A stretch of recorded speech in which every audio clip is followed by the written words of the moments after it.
Well, as some of you might know, my wife and I run a bed and breakfast in north central Ohio, not too far from Lake Erie. Something we've done for about 5 years now.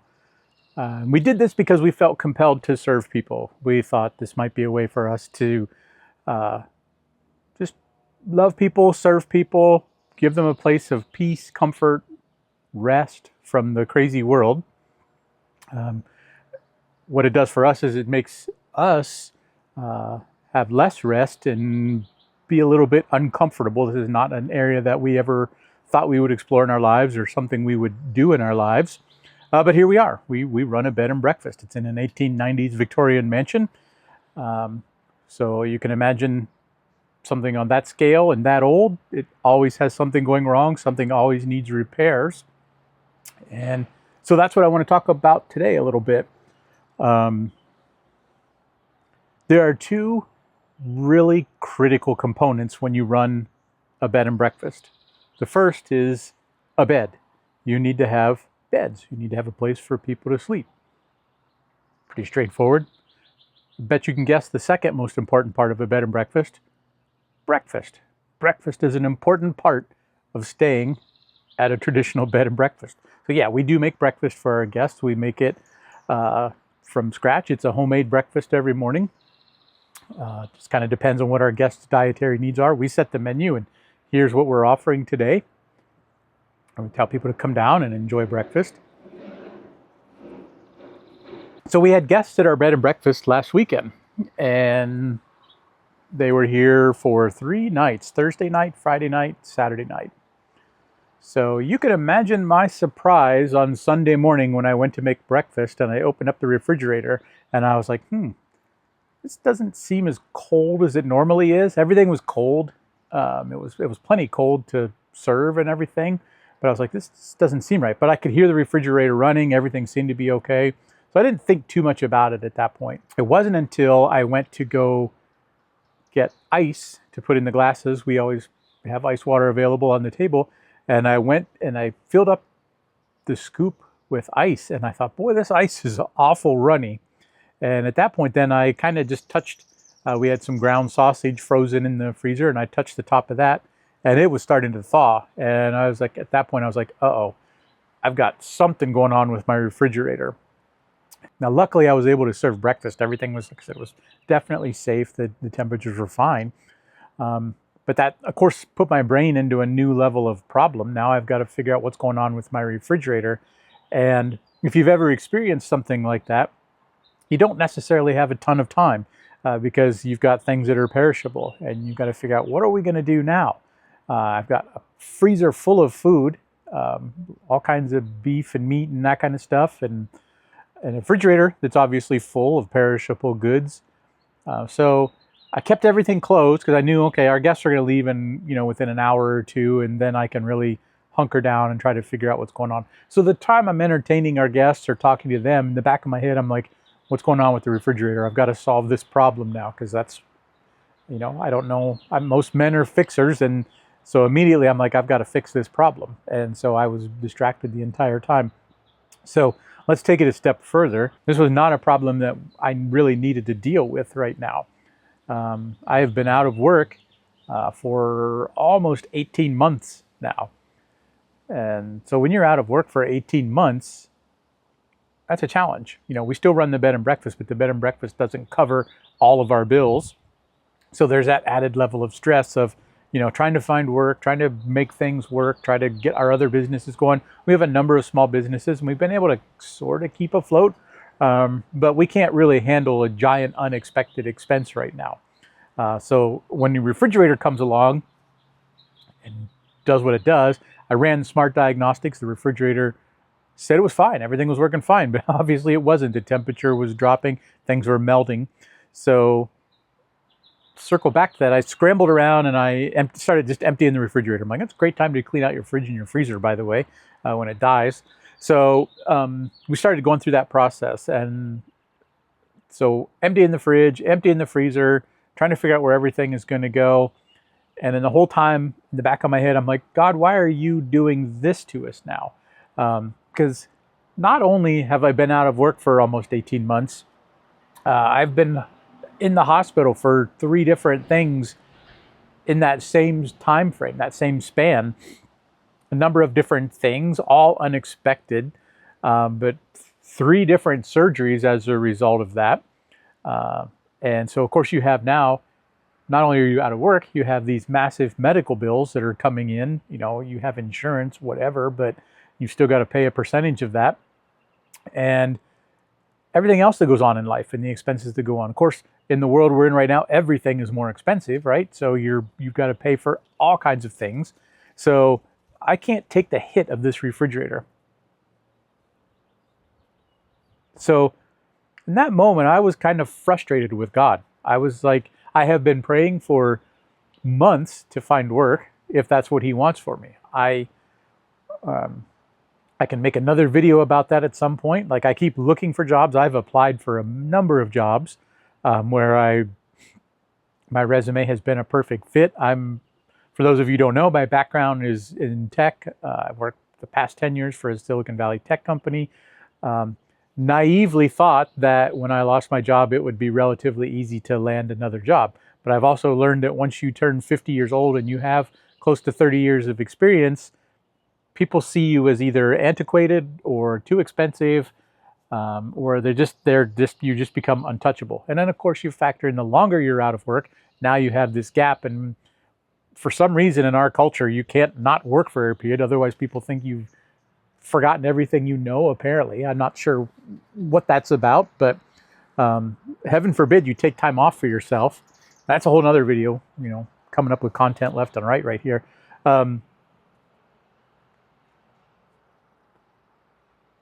So to suffice it to say, I've been having a lot of conversations with God. And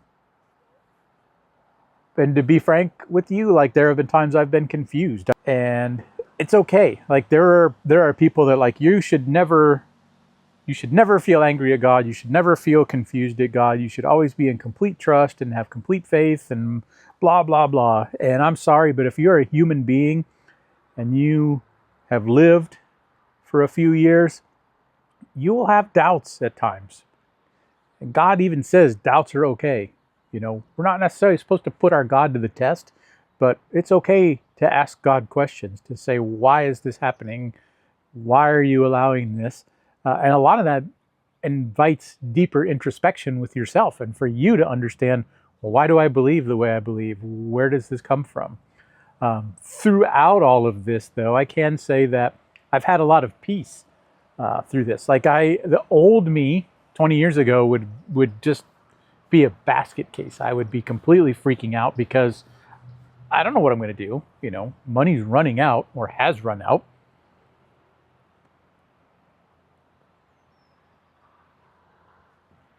We're hitting a point of, okay, what are we going to do? What's our next step going to be? A lot of things in our lives have had to change. In some cases, we've seen distancing. People seem to have stepped back from us. Not sure what that's about or why. Maybe that's just our own perception of things, because you do feel like a bit of an outcast when you, in some ways, don't feel like a full functioning member of society, even though you're still working and you're still trying to put food on the table and do those kind of things.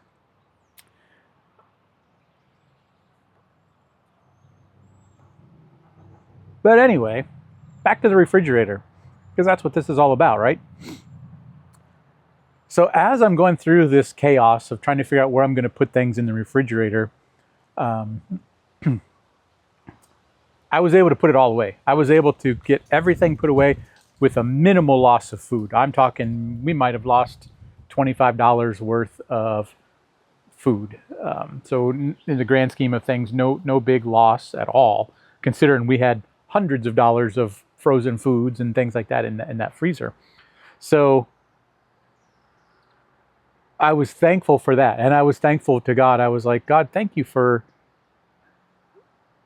us only losing this amount of food. It could have been much worse. And that caused me to think a little bit deeper. Because I was thinking through this and I was like, God, why did you allow this to happen? Well, let me give you a little bit of a background. So when you live in an old Victorian mansion, we actually have 3 floors in this house. Our main kitchen is on the 1st floor, and that's where we make food for our guests and whatnot.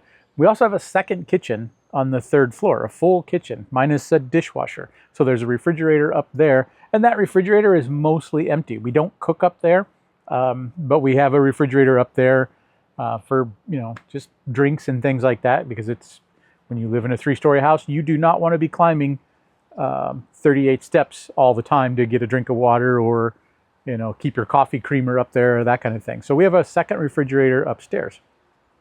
We also, when we moved here, had a really nice refrigerator that we thought we were going to be able to use in this house. So when we moved here, we brought a refrigerator with us that we thought we would put on the 3rd floor. Well, the weird thing about this house is the staircases are weird. They're like servants' quarters, so you're not fitting the big old refrigerator that we brought with us up to the 3rd floor. So that got moved down to our basement.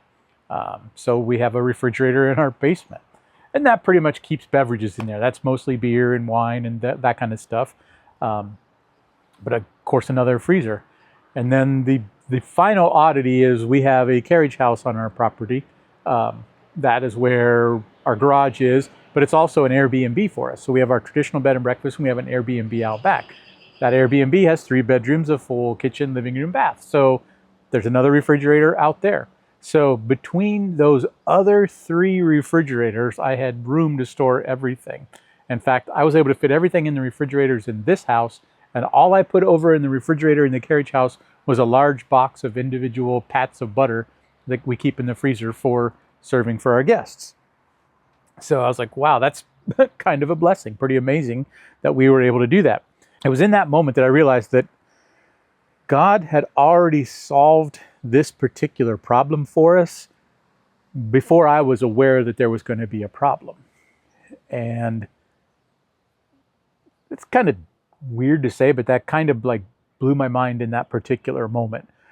Because all I could see was the problem of the refrigerator. All I could see was this refrigerator is not working. What am I going to do? Why have you allowed this to happen? Like, what did I do, God, to deserve this?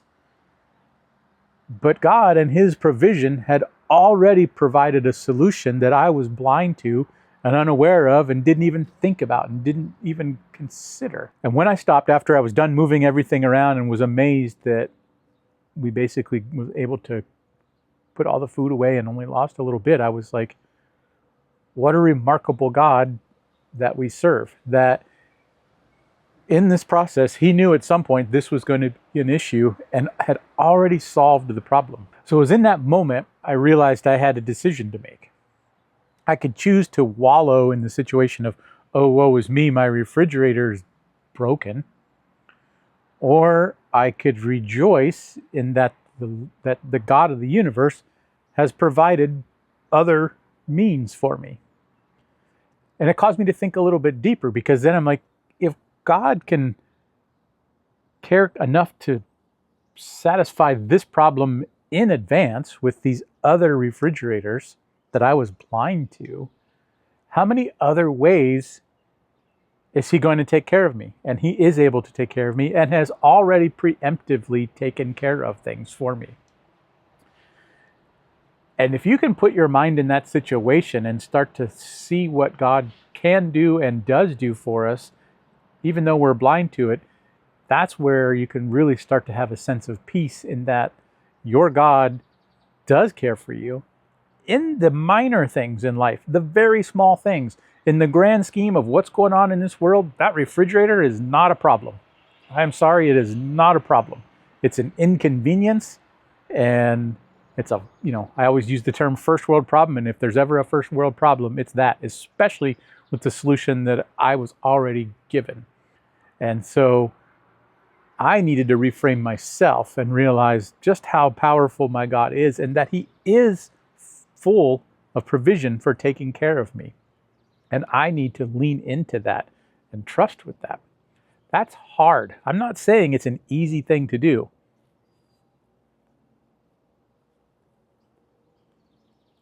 Because you can go too far to both extremes. You can say, well, God's going to provide. I'm going to sit here on my hands and do nothing, because God's going to provide for me. Maybe he will. I don't know.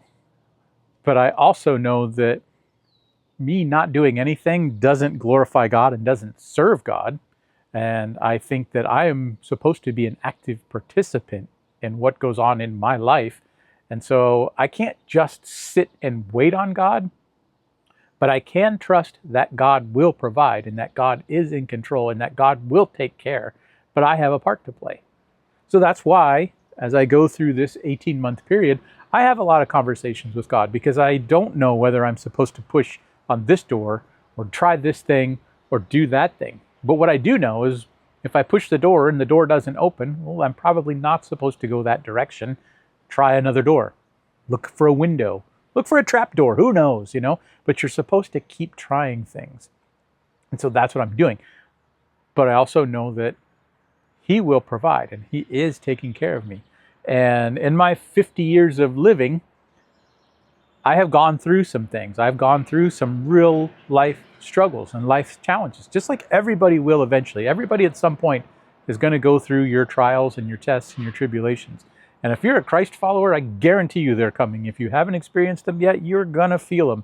And they're going to hit you hard, because Jesus basically told us that's the case. He basically said life is going to be hard. But the key is that he's always walking with us.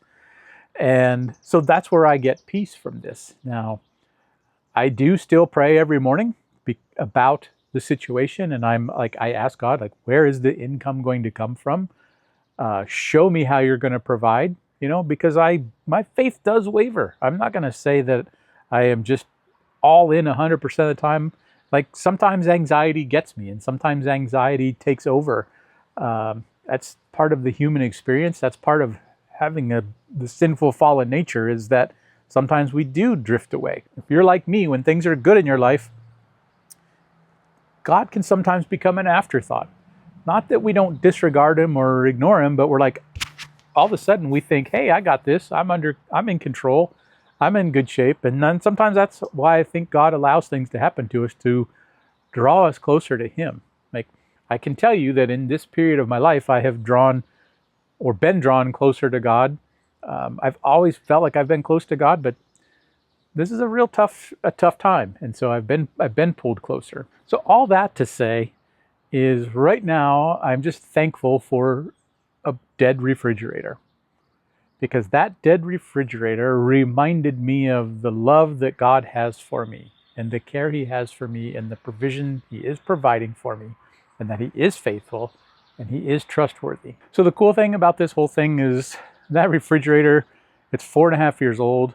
I think the compressor's gone out. I'm pretty sure that compressor is under warranty for at least 5 years, if not longer. So I think that will be taken care of and will be repaired.